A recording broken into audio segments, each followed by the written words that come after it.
And in terms of your politics in itself, you've said that there's a serious problem. Do you believe that we still have activists? Because there's another debate that rages that we actually have politicians, we don't have activists anymore in our mainstream politics.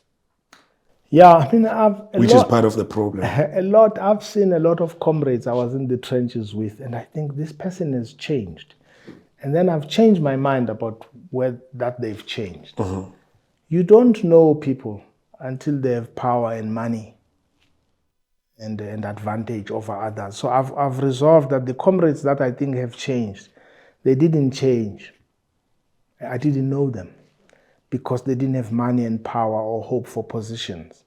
Secondly, you know the type of activist you are going to get, you have when the reward is death and detention only. And the type of activist you get when the reward is a position as an MP or any government position or shares. They're different people. And I think we have the latter. Mm-hmm. And so this is how the system creates a buffer, is that it creates, the reason people don't like what I'm talking about and any radical thinking, it's usually people who are comfortable. They're not living from the garbage site. Mm. They have a house and they are fine. And so they can afford, I can afford that too. I can actually afford to keep quiet for as long as I live. Because I'm not where I was when I was born. I was born in abject poverty, but I'm not there. So I'm part of that middle class. I'm just probably a bit unhappy with the fact that the rest of society isn't.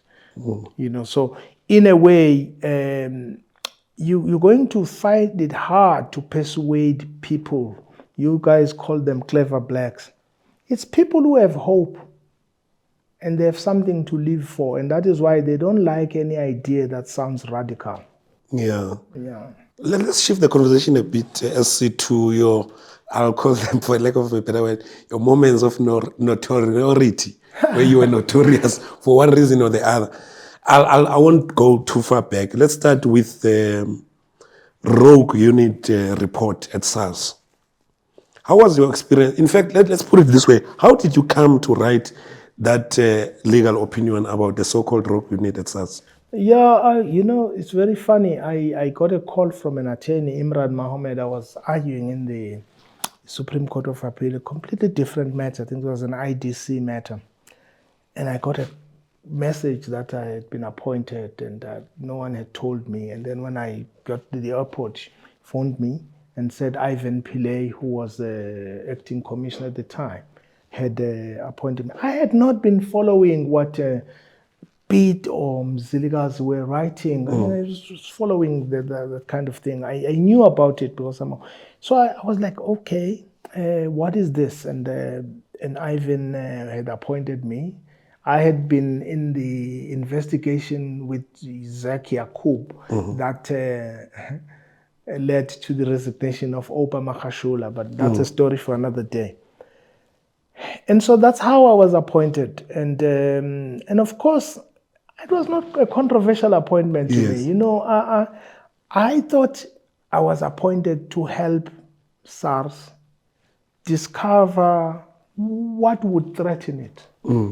And I didn't care that I was appointed by Ivan or anybody. If I found something that was wrong, whether it affects the person who appointed me or not was not important to me. Of course, people don't know that I'm nobody's person. That's why I don't do much labor disciplinary hearings, because people want you so that you can find what they want. I was never going to find things that are wrong and say, ish, they implicate someone who appointed me. No, I was just finding facts. And by the way, Mawanda, I did not find anyone guilty in that report. None of you as journalists read my report. You were just worried about one line, I think in page 150, that the rogue unit may have been appointed unlawfully, may have been established unlawfully. There's 100 and something pages of serious things I'm suggesting. So anyway, I did that. But of course, as soon as I did that, I offended even people who had appointed me. It was not my intention, but the truth is the truth. So I put it out as I thought it.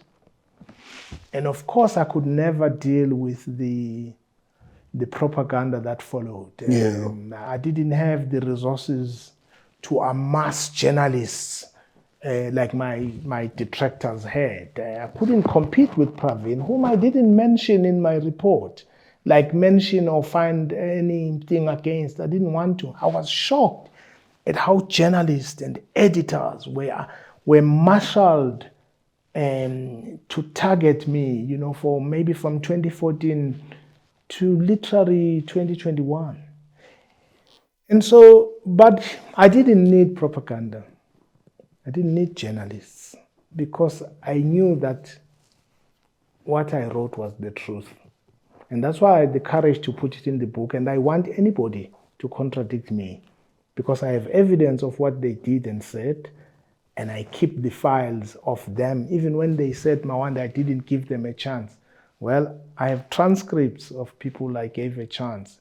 And I was not finding anyone guilty. So, it took its own life and followed what it did. But exactly what I was talking about in South Africa, it became a grand narrative by people who scapegoat others and present themselves as angels when they have horns. And what do you have to say about the fact that no one has actually ever successfully reviewed it in court, despite the grand narrative disputes? I was certain that anybody who took me to court would not succeed. That's why they used the court of Public opinion and media. Even journalists who wrote about this, the Pete Rampedis, the Mzilikazis and others, were condemned. But no one has written a counter story to say they were wrong. What has happened is just propaganda that was really on a massive scale, and no one, in fact, sometime in 2015, there was a threat that they would withdraw, they would review. In fact, I think they sent one of your colleagues, Mondli Makanya. They sent him to sort of tell me that they are unhappy, we should talk, and I said, tell them to go to court. I told only two things. So go tell whoever sent you to go to court if they want. And two, tell whoever is doing this that we will see who's better trained between me and him. And I said, the truth always comes out. Lies have short legs. So tell them to go to court. They never did. Instead, they created these commissions, the Nugent commissions, to confirm propaganda. And it was evil, but I knew it wouldn't last. And that's why I had the bravery to write about it in my book. And any one of them who wants to contradict me, I'm here. Do you believe that all that happened because of your writing of that opinion was because you touched the untouchables? I said recently in a synod of the Anglicans, they were asking me about the commission though. South Africa, I grew up later in my life in the townships. And we would go out as activists to hunt down criminals who were doing house burglaries, jackrolling and all of this. Everyone who grew up in a township knows that. And when we do this, we used to go together with Abo Brabani, who are bank robbers. Yeah. And somehow the bank robbers and drug dealers did not see themselves as criminals. So South Africa, the rogue unit thing for me, so is the state capture thing, was like big, sophisticated thugs turning themselves into innocent people and chasing other people they think are small-town criminals. But they're all criminals. And I think the bigger ones are the ones who had persuaded society they were corruption busters. And for me, that thing that I saw was wrong because people were creating a parallel state while presenting themselves, the commission and all of those things, presenting themselves as angels. That's why the chapter in the book called Angels with Horns and Devils with Halos is how we've been hoodwinked into thinking there are people who are horrible and there are people who are not horrible. But usually the people who have been parading themselves as paragons of virtue and morality, I think most of them are the biggest crooks. It's just that they amass sufficient propaganda and media resources and win in the battle, what I call the battle for mind share.